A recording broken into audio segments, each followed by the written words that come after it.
Unfortunately, Pete Durnell's diary didn't match up with ours, but he did very kindly decide to ring it in.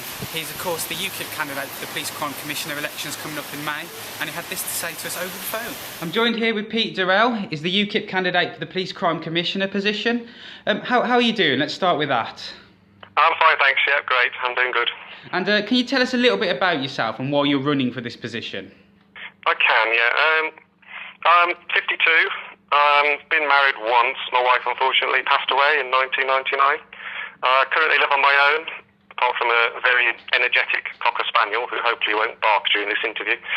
I've worked most of my life in IT, joined BAS as a trainee from college, worked my way up to technical support manager.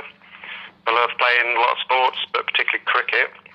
I decided to run for West Midlands PC because I've actually lived in Sandwell now for 25 years.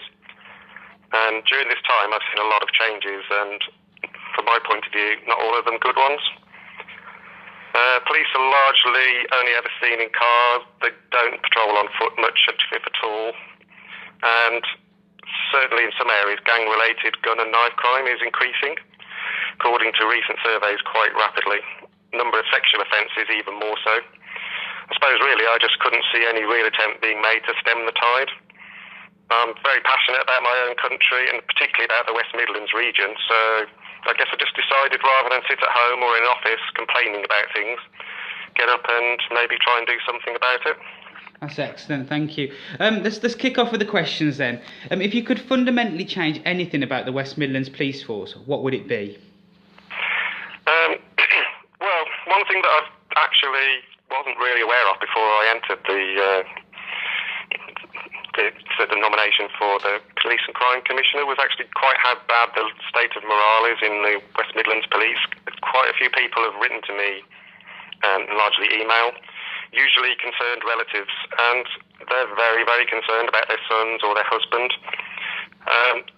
They're just saying that the morale is literally on the floor, and it's because almost entirely down to the 1,500 police officers that have been taken out of the force.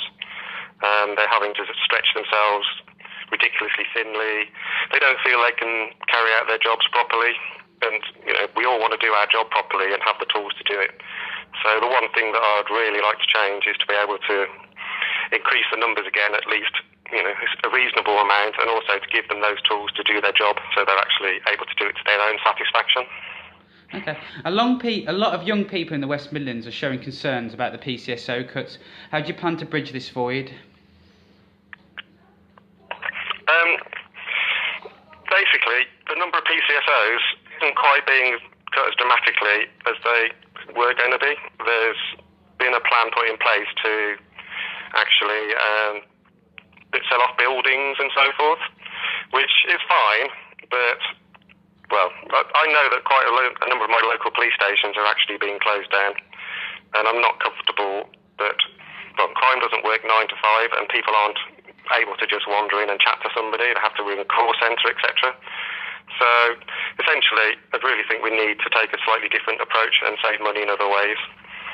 Essentially, what I would like to do is reduce the amount of people working in the PCC team, which is possibly a little bit too many, with 25. But also not appoint a deputy PCC, who takes about £65,000. And I personally would look to work for approximately half the money that is on offer, which is £100,000, which I think is far too much. All these savings, basically, I'd plough back into increasing police numbers, PCSOs or regular officers. What in your mind is the biggest challenges young people in the region face in regards to crime, and how do you plan to address these issues? The policing in the West Midlands is a very diverse issue because the region is quite diverse, obviously, with some rural areas and some central built-up inner city. In terms of the city centres, and in fact some of the 6 towns of Sandwell where I live, unemployment is quite high now and poverty is on the increase. Gangs are starting to appear again or grow, and with this growth of gangs is drug dealing and a variety of violent crime. The current PCC is actually setting up a large commission to investigate this, sort of Chilcot style. But my preferred approach would be, instead of having endless meetings and so forth, to actually look to work more from the ground up. What I mean by this is I'd like to start up some small projects using the appropriate people in the community, drawing in police, council workers, voluntary groups as necessary, but actually working, starting out in the community and letting them lead the project. I'll just give you one quick good example of this. There's a project called Mothers Against Violence, which is in Moss Side in Manchester. And this was actually a group of mothers who got together. Their sons were either their young people were involved in gangs, or they were victims. But these mothers got together. They actually got police, council, voluntary groups involved, and they really dramatically reduced the number of gang-related crimes. Do you believe in crime prevention work, and is it important? For example, some young people turn to crime through poverty. Do you have any ideas to help people such as these? Without doubt, prevention is always better than cure, just as much in crime as it is in health areas.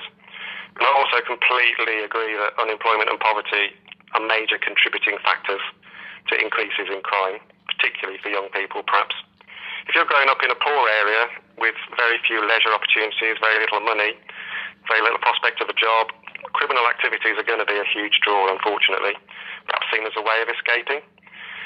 The PCC has got wide-ranging powers. I didn't, in all honesty, realise quite how powerful they were, and considerable resources, but maybe directly tackling poverty isn't, unfortunately, one thing that they can do. There is something that I personally believe is affecting young people quite a bit, and that's, I guess I would say this would know, but our membership of the European Union.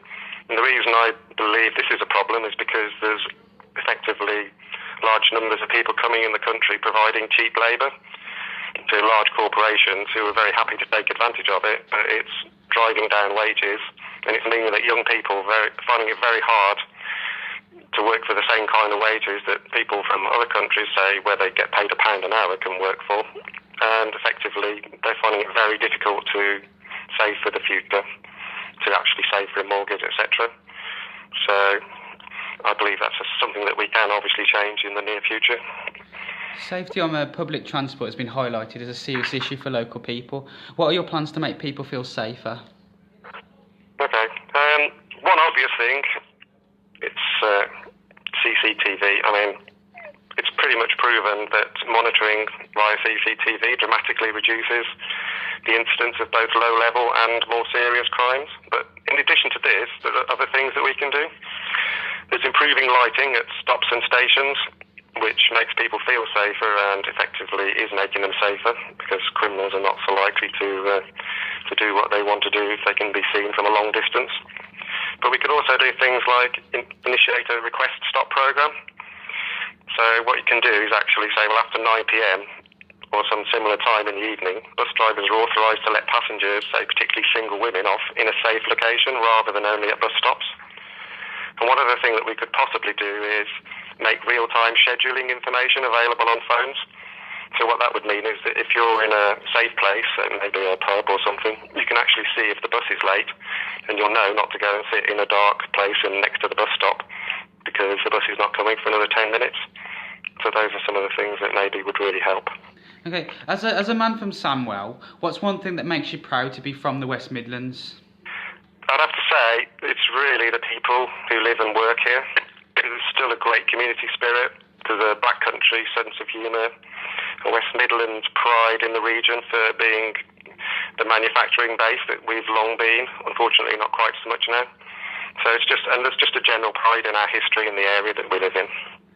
And civic technology helps citizens connect to politicians and have their say in decisions that affect them. As PCC, how would you utilise these tools to make yourself more accountable? Okay, civic technology, as I understand it, is a little bit more than just social media.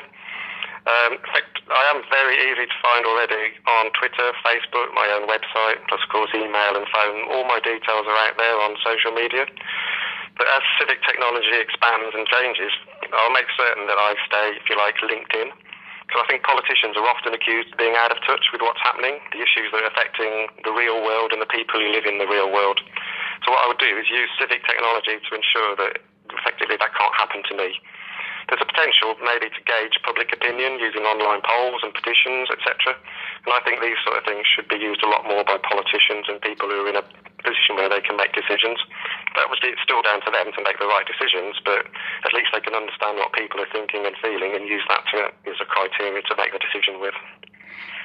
Well, thanks for the interview there. Best of luck. Would you like to take this last opportunity to tell the local young people why they should vote for you and what makes you different? Sure, yeah.